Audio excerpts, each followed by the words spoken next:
Hello fellers, and welcome to the finale edition of Noob's Workshop. Today we will be finishing up the Exxon Sandy Ragefire mod. Now for this mod we will be using 4 double voltage batteries. Now before we get to that, the first step we have to do is reassemble the gun. Now first we're going to attach this flywheel cage looking thingy onto the flywheel cage. Then we're going to attach the trigger to the back. And then lastly we're going to reattach the handle to that area. Now I went ahead and added the flywheel cage off camera, but it turns out it only needs 1 screw instead of the 2 I added, so I'll know that for next time. Now I also did go ahead and attach the trigger, but with that we can finally reassemble the gun. Now I did go ahead and half attach the handle, but I will remove it because it'll make it a little bit easier. Now the next step is to add the screws. Now I will do this part off camera, and wait a minute, how'd that battery get there? Moving on. Now before I put in the screws, I will put in the batteries by using the tool of handy dandy editing. Now that all the pieces are there, it's time to give this thing a little test rev. Yeah, it may not sound the best, but hey, it's our best. Now we're gonna take a little bit of a look to see the flywheels. Now I will rev this a little bit just so you can see how it works. Yeah, the Play-Doh is holding up strong, kind of. But anyway, before we screw the screws in yet again, we are going to do a little bit of the test to see which direction the dart goes.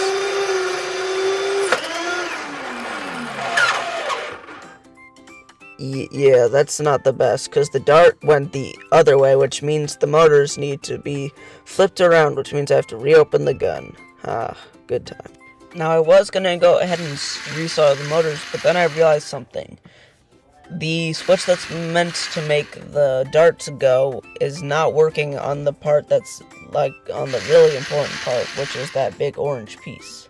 Now after staring at it for about 10 minutes, I put together my 2 brain cells. Yeah. Now during recording, for some reason, the motors just suddenly gained a ton of power.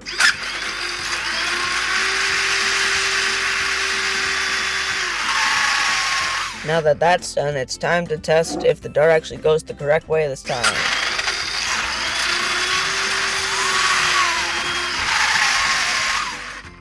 Yeah, the answer to that is no. Now for this, we're gonna need an old friend, the soldering iron.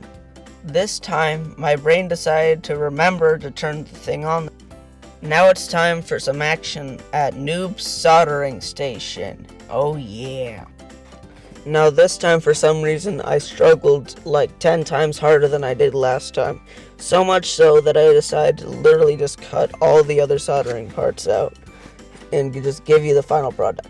Now I did switch out the white and black wires, so theoretically it should be spinning the right direction this time. Now I was going to test this, but we had some technical difficulties, as you can see.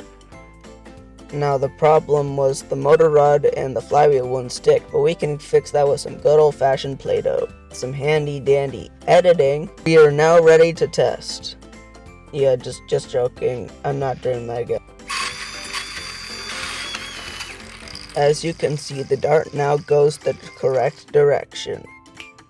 Now, after that thingy thing, we have the gun all together and ready for testing. But before that, I would like to present to you the final product, complete with battery cover and the handle. Now, I did do some testing, however the voltage wasn't very high, so I will leave the batteries to charge overnight, and I will get back to it in the morning and I'll show you the result. Now with the fully charged batteries, it sounds way different. Oh yeah, let's bring into testing. Now this is going to be the standard test that I did last time, but let's not waste no time.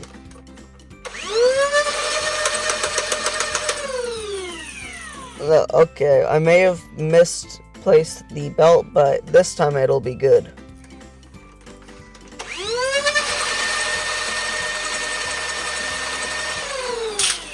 Well, this is awkward. The bullets are supposed to be shooting, then I remembered.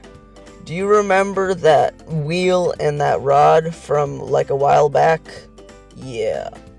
Well, I did have to disassemble and then reassemble the gun, and now the wheel is there, so it should be good this time. There should be no error whatsoever.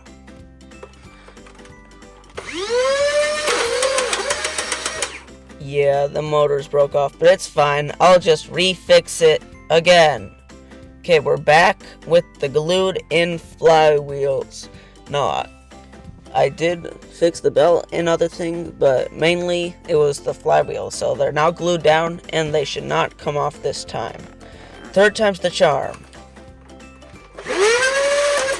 Not again. Well, time to refix it. Okay guys, I'm back yet again.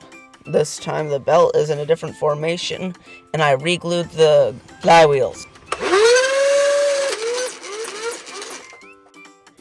It broke again. Well, okay guys, we fixed it yet again. Belt is in the same order, but the motors are triple glued this time, and I have a 100% confidence that this will not break.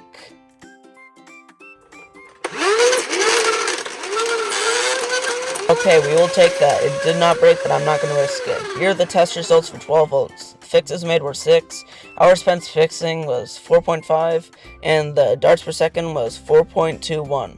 Now is on to the second and final test, the feet per second test. Basically, this tests how far the darts travel from one place to another.